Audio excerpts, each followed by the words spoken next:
John Donne's A Valediction to Forbidding Mourning.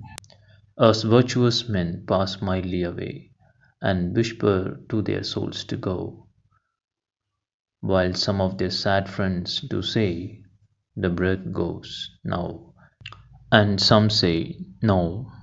So let us melt and make no noise, no tear floods, nor sigh tempests move, where profanation of our joys, to tell the laity our love.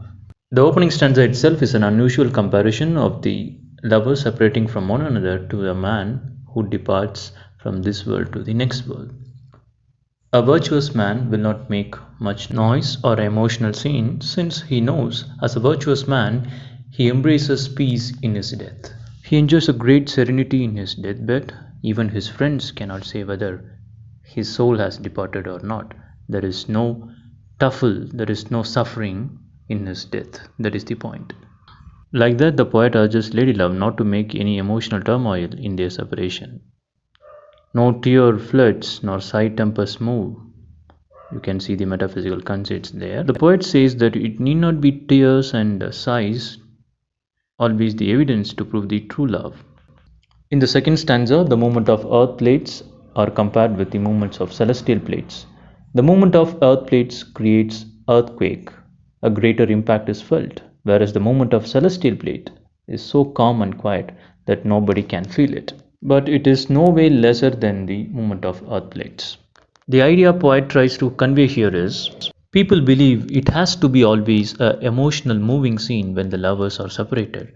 They have to weep, they have to show all these things. But Donne challenges this notion and suggests the another possibility. Just like the celestial movement is always serene and quiet, you can still be silent and express true love during the time of separation.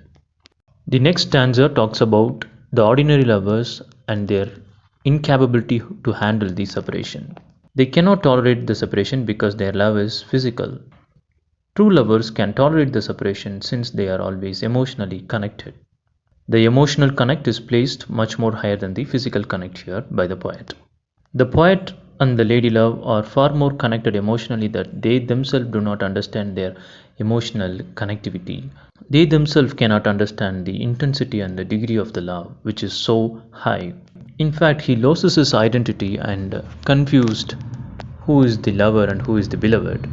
So he claims our two souls, therefore, which are one. Though I must go, endure not yet a breach, but an expansion, like gold to airy thiness beat.